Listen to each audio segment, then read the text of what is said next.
Aquino ang pagtutulungan ng mga Pilipino para malampasan ng mga unos na dumating sa bansa. Ito ang mensahe ng Pangulo sa kanyang New Year's message. Ayon pa sa Pangulo, napatunayan ng mga Pilipino na gaano man katindi ang pagsubok ay walang makapipigil sa ating mga pangarap basta't nakatutok sa iisang direksyon. Kinilala rin ng Pangulo ang mga tumulong para masigurong malayo sa peligro ang kapwa Pilipino, partikular na noong manalasa ang Bagyong Ruby sa bansa. Isang taon na naman po ang lumipas at muli tayong tumatawid sa panibagong yugto ng pagtak sa tuwid na landas. Papasok na po tayo sa ika-5 taon ng ating termino at sa taong ito, sa tulong ninyong aming mga boss ay gagawin nating permanente ang pagbabagong tinatamasa na natin ngayon. Sa paglingon natin sa nagdaang panahon, ating pong napatutunayan, patong-patong man ang pagsubok na dumating sa atin, gaano man katindi ang puwersang humarang, at anumang pilit na masasamang loob na hilahin tayo pababa, basta't nakatutok tayo sa isang direksyon, basta't magkakapit-bisig tayong humahakbang, walang makakapigil sa pag-abot natin sa ating mga pangarap. Kamakailan nga lang po, nagdaan sa bansa ang Bagyong Ruby. Sa awa po ng Diyos, hindi naging ganong kaluba at kalawak ang pinsalang dulot nito sa kalakang bansa. Nais ko pong magbigay pugay sa lahat na nakipagkapit-bisig upang masiguro na marami sa ating kababayan ay mailayo sa peligro. Maraming salamat sa ating mga frontliner, first responder, volunteer at katuwang sa pribadong sektor upang magbigay ng sapat na preparasyon at tugon sa kalamidad na ito.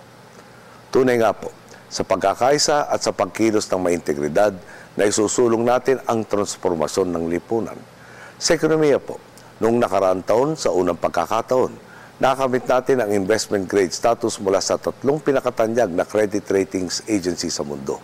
Nitong Disyembre, panibagong upgrade pa ang ibinigay sa atin ng Moody's, kasunod ng upgrade na binigay ng Standard & Poor's noong Mayo. Suma total, 21 positive credit rating actions na ang ating nakamit sa panahon ng ating panunungkulan. Ano po ba ang ibig sabihin nito para sa mga Pilipino? Mas murang maihiram ng gobyerno ang pondo para sa mga programa at proyekto. Mas naengganyo ang mga negosyanteng maglagak ng puhunan sa bansa at mas mabilis nating maihatid ang mga benepisyo sa ating mga kababayan. Sa ating naman Public-Private Partnership Program, ang dating iniiwasan ngayon nililigawan. Mula Disyembre taong 2011 hanggang Disyembre 2014, 8 PPP projects na ang nai-award at nalagdaan ng inyong pamahalaan. Ang halaga nito, mahigit 127 bilyong piso. Sa 4 na taon natin sa tuwid na daan, nahigitan na natin ang pinagsamang 6 na aprobadong solicited PPP projects mula sa nakaraang 3 administrasyon. Tunay po, kapag namamayani ang tiwala sa isa't isa, wala tayong hindi magagawa. Taon-taon, lalo tayong napapalapit sa katuparan na matagal na nating inaasam, ang pangmatagalang kapayapaan at malawakang kaunlaran sa Mindanao. Nitong Marso lang, nalagdan na natin ang Comprehensive Agreement on the Bangsamoro. Inaasahan naman nating maisasa batas ang Bangsamoro Basic Law sa lalong madaling panahon. Ang mga suliraning minana natin, hindi na natin ipapasa sa susunod sa atin. Ang backlog sa aklat, upuan at silid-aralan, naisara na natin. Ang mga panibagong pangangailangan bunsod ng K-12 pinupunuan na rin natin. Sa TESDA, mula Hulyo ng taong 2010 hanggang Setyembre ng 2014, nakapagpatapos na tayo ng 672,258 na mag-aaral sa kanilang Training for Work Scholarship Program. Ang maganda pa ayon sa pag-aaral ng TESDA, 68.5% ng mga nagtapos noong 2012 ang nakahanap na ng trabaho sa loob lamang ng 6 na buwan. Ang natitira naman, tinutulungan na rin nating makahanap ng trabaho. Sa industriya ng IT BPM, 70.7% ng mga napagtapos ng TESDA at BPAP noong 2012 ang nagkatrabaho. Sa electronics and semiconductor naman, halos 96% ang employment rate ng mga napagtapos ng TESDA at SAPI ngayong 2014. Nitong Hunyo, sinumulan na rin natin ang Expanded Conditional Cash Transfer Program na may pondong mahigit 12 bilyong piso. Ngayon, suportado na ang benepisaryo mula elementarya hanggang umabot sa 18 taong gulang. Ano po ba ang dulot nito? Sa pag-aaral ng Philippine Institute for Development Studies, mas mataas ng 40% ang sahod ng isang high school graduate kumpara sa nakatapos lang ng ilang baitang sa elementarya. Ang laking pagkakaiba, di po ba? Paalala lang din po, sa mga programa natin ito, ang pinupuhunan ng Estado, mababawi rin ng Estado, may sobra pa. Ang lahat ng ibubuwis ng ating scholar oras na sila ay magkatrabaho hanggang sa magretiro ay magbibigay sa mga kababayan natin ng mas maraming pagkakataon upang umasenso.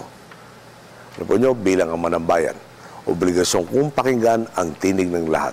Tungkulin kong maghanap ng solusyon sa mga problema. Dapat katanggap-tanggap, may konsensus at makabubuti sa lahat. Kailangan kong isaalang-alang ang interes, punto de vista at halaga ng advokasya ng bawat sektor. Hindi pwedeng tutukan lamang natin ang isang panig at magbulag-bulagan na lamang sa iba. Dapat may nakahanda tayong tugon sa anumang tanong at suliranin. Ang hamon sa atin, palawakin ang ating mga pananaw. Ilagay natin ang ating mga sarili sa posisyon ng kabilang panig upang magkaroon ng patas na pagtingin sa bawat usapin at masigurong maisusulong ang kapakanan ng bawat Pilipino. Isang halimbawa nito, ang isyu sa enerhiya at kalikasan. Patuloy ang ating pagsisikap upang maghanap ng balanse sa pagtugon sa kakulangan sa enerhiya at pangangalaga sa kalikasan. Yan din po ang ating panawagan sa ating makatuwang sa ibang mga sangay ng pamahalaan. Buksan natin ang ating mga isip at puso para sa kapakanan ng mas nakakarami. Sa mga pagkakataong tayo ay may pagkukulang, naway maging mulat tayo rito upang mas mapadali ang paghahanap natin ng angkop na tugon sa mga hamong kinakaharap natin. Ang malinaw po, mainit man ang debate at matindi man ang diskurso, huwag nating kakalimutan na iisa ang hangarin ng bawat disenteng Pilipino. Siguruhing patas ang laban, palawakin ang oportunidad at sa lalong madaling panahon ay iangat ang antas ng pamumuhay sa ating bansa. Tandaan din po natin, sa kabila ng mga tagumpay na ating pinagsikapan, nariyan pa rin ang ilan, nagmamanman sa ating bawat kilos at nag-aabang ng anumang pagkakataon upang maibalik tayo sa lumang kalakaran. Mga boss, patuloy sana tayong maging mapanuri at mapagmatsyag. Sa pagpasok natin sa ikalimang taon ng ating pamahalaan, tiwala akong malinaw na sa inyo kung sino ang mga tunay na kakampi ng taong bayan at kung sino ang nagpapanggap lang. Ngayong napipitas na natin ang positibong bunga ng pagtaak sa tuwid na landas, mga boss. Lilihis pa ba tayo? Sa muling pagharap ng sambayanan sa Sangandaan, piliin natin muli ang landas ng malasakit at katwiran. Pumanig tayo sa tama at umiwas sa mga mapagsamantala. Napakaganda na po talaga ng ating nasimulan. Ang mga mithiin na dati-dati ay hindi natin magawang pangarapin. Ngayon, isa-isa na nating nararating. Tiwala sa isa't isa ang nagdadala sa atin dito. At tiwala pa rin ang maghahatid sa atin patungo sa katuparan ng ating kolektibong mithiin. Sa gabay ng Pumay Kapal at sa ambag ng bawat Pilipino, makakamit natin ang permanenteng pagbabago.